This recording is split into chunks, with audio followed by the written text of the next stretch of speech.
Absolutely. We have more action coming up for you here on ITV4. His dad, Alan, was a world champion. The boy's not doing too badly either. His name is Ross Minter, and he's fighting for a title when you rejoin us. Seconds out, round 6.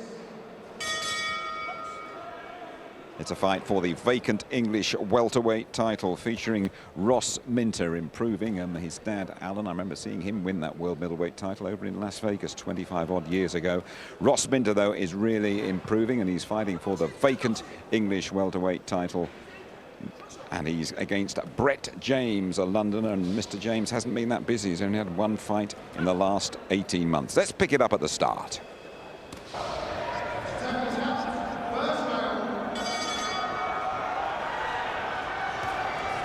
Ross Minter, a really popular young fighter. Son of the famous father, of course, Alan Minter, former undisputed world middleweight champion. And he's got plenty of support in this arena tonight. He's reputed to have sold the better part of 1,000 tickets. That's big ticket selling by any stretch of the imagination. But every time I see Minter, he just looks a little bit better and a little bit better. And he's slowly now creeping towards, hopefully after tonight, a shot that may be the British Championship. Well, the fight against Michael Jennings would be a real cracker, and it would be a crowd pleaser as well, because Jennings is also a good ticket seller up in the northwest. Minter, with those 14 wins, just one defeat, came a little while ago on cuts against Howard Clark, a journeyman from the Midlands. Brett James, on the other hand, has tasted defeat on 4 occasions. Been a pro for that's a good body shot from Minter. James's day job, incidentally, Duke, he works in a sound recording studio. Well, you know, I've always thought it's good for boxers to have day jobs. I really have. It takes away the pressure of the fight game. Boxing can cripple you mentally. So if you've got a day job, obviously it keeps the walls away from the doors. But then you go to the gym of an evening time or early afternoon and you're kind of refreshed.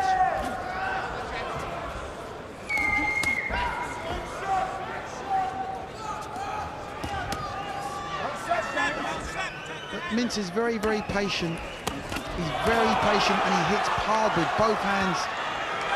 Perhaps his chin just a little bit high, but right now he's getting away with it.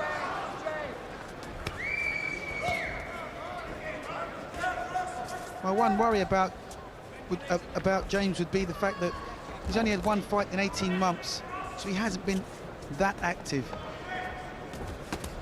He has been stopped by Jennings, who we're talking about earlier in this round.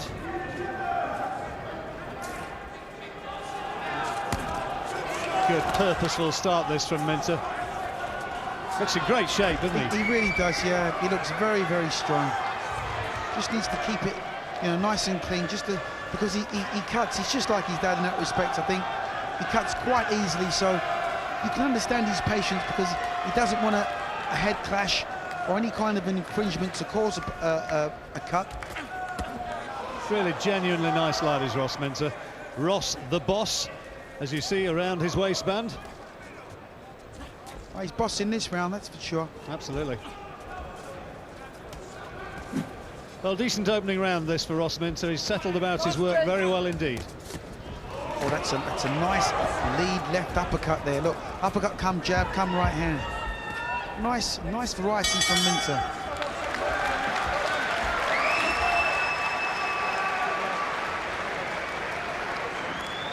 There's Alan Minter at ringside.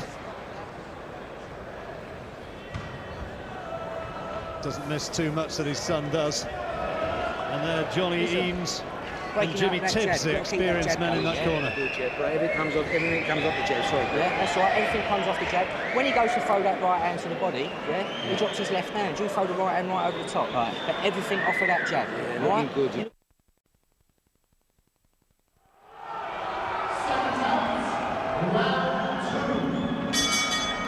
Really nice snappy opening to this fight from Ross Minter in the black and red shorts. Well, the interesting thing there, I suppose, John, was that both corners were given the same instruction to their boxers. You know, do everything behind the jab. It's a nice try from from Minter there. Just tried the right hand, just didn't quite land with it, but you can see him thinking all the time. James trying to respond to the instructions of his corner, but Minter just that little bit quicker, snappier. Well, James is trying to be as elusive as he can possibly be, but Minter just seems to track him down.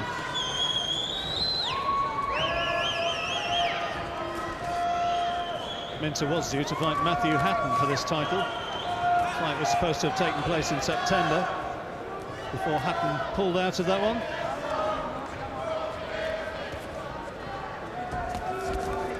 He's really been in the gym pretty much constantly since then. He now a full-time fighter is Ross Minter, and very much lives the game. Well, obviously he's got aspirations, and you know, that's probably obviously why he doesn't have a day job, because he just wants to dedicate himself to the sport. But you know, there'll come times where his mind just gets a little bit stale, goes off the boil a little bit. Obviously not tonight, but like I say, it wouldn't hurt him just to do something, just to take his mind off of what he's actually trying to do. James just losing balance then and almost being punished for it. I'm sure Minter would love to get a win quicker than Michael Jennings achieved against Brett James. He stopped him in 4 rounds. Now, if Minter can get him out quicker than that, then that really does send a message. Absolutely, and you know, Minter's got big plans. Lovely left hook. And another. So as I said before, what I like about Minter is his patience. He lands a good shot, but he doesn't get too excited. He just takes his time and he tries to set it up again. I think he picks his shots so well, you know, Duke. Yeah, he is a good punch picker. The punch is on target. And he's not, you know, as I said, he hurt James with that left hook, but he hasn't gone crazy. He hasn't, you know, tried to knock him out with the same shot. He's just taking his time now, and he's just biding his time and trying to work his way back in where he can land the shot. Oh, that's a really good right hand, and could it be the sustained attack that he needs here? He's going to work, and he senses that it could be his moment, but James has recovered, and again you see Minter just prepared to bide his time, just prepared to wait. It's good, intelligent thinking from Minter. The boy's obviously well schooled.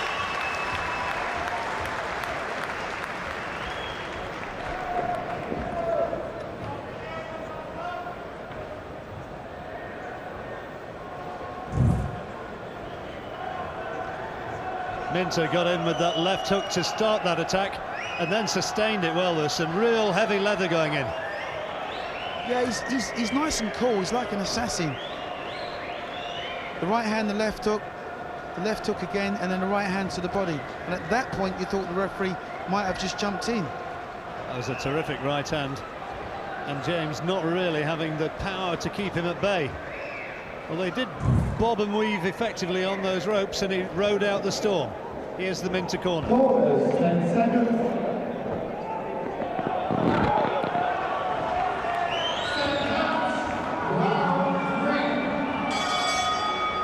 Third round, and it's all Ross Minter so far in the black and red shorts. 3 years the younger man, 27 is Ross Minter.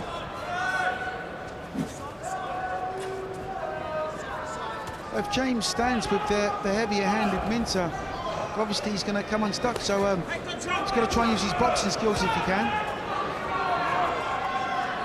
And he has got a nice jab when he uses it. And he's got a nice high guard, so he's obviously trying to protect from taking the shots from Minter. So you can see him thinking, but he's just got to think a bit quicker. Lovely right hand from Brett James there. Lovely shot. Landed absolutely flush on Minter, but Minter just blinked and he's come back for more.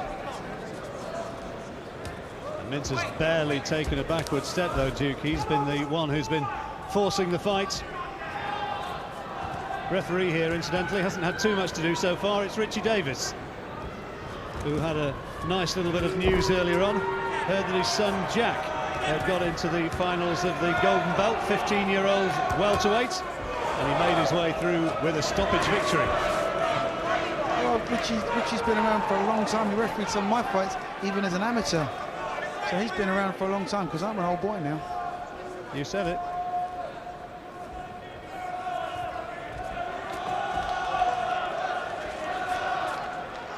But James did the right thing. He was doing the right thing in this round, because he hurt Minter, or he got through with the right hand quite effectively. Minter landed pretty well flush with that short right, though, and you could see he knew it. He was showing James the left glove and just saying, yeah, you felt that one. Absolutely.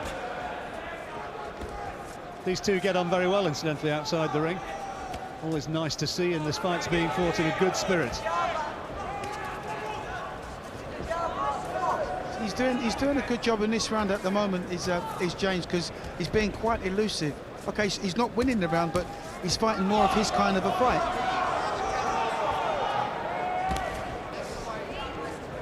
But you just sense it's only a matter of time before Minter starts to get through with them right hands and the hooks again.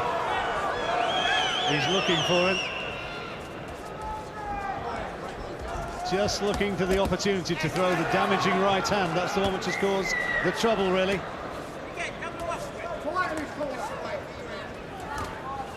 What Minter should do is probably vary the attack a little bit more, because he's gone head hunting and he's not hitting the target regular enough to land with the shot that he's looking for. So, you know, a change of tactics, start working the body and then come back to the head. Maybe a result of that big attack in the second round. Perhaps thought that his man was there to be taken out here, and James has actually done pretty well to come back.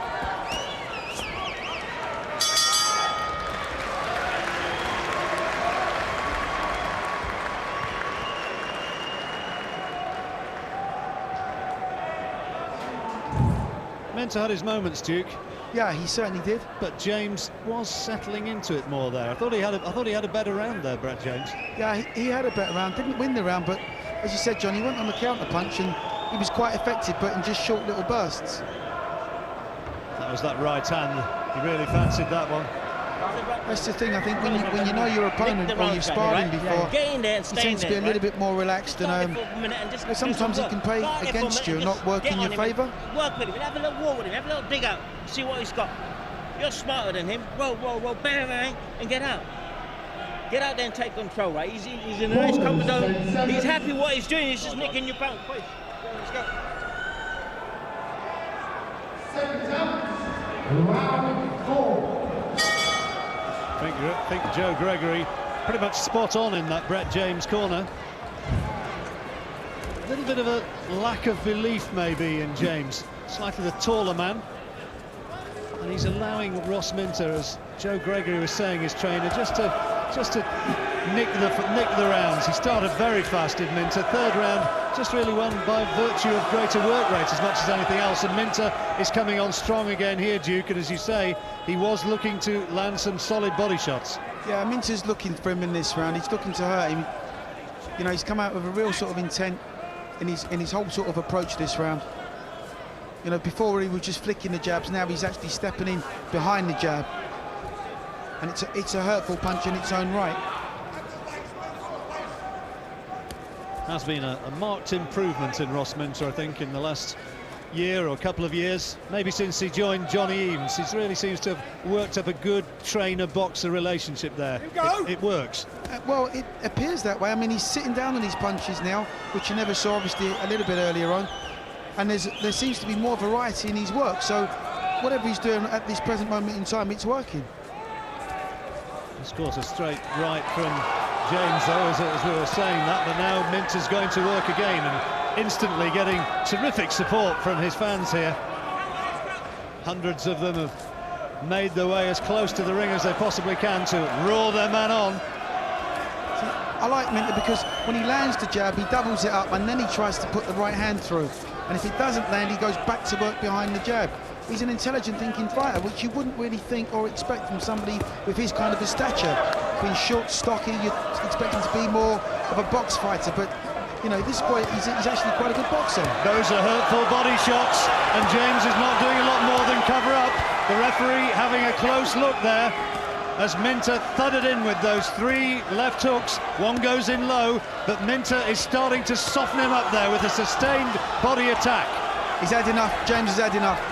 He's ready to quit. The body shots are just too much. It's all over, and it's the body attacks that did it, Duke. Those left hooks were debilitating blows, and Minter's improvement continues.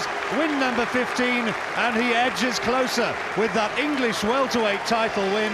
He edges closer towards a British title shot, and Father Alan looks a happy man, as well he might. As well he might as well do, because I tell you what, that was quite a good win for Minter. He just hit a nice rhythm behind the jab, and then he just went to work with the body shots, and James couldn't take it.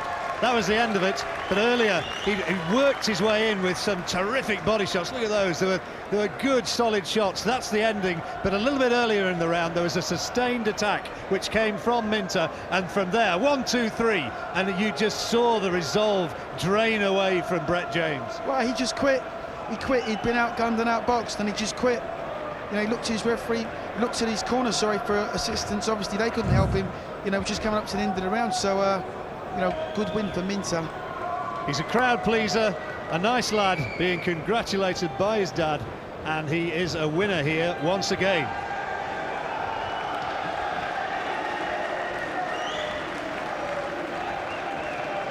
Ladies and gentlemen, after 2 minutes and 11 seconds of round number 4, referee Richie Davies has stopped the contest.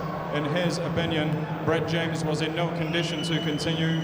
Your winner, and he is the new welterweight champion of England from Crawley, Ross the Boss Minter. The appreciation, please, for Brett James. Very happy fella Ross Minter there. They are clearing up around us at the XL in London Docklands, 5 minutes past.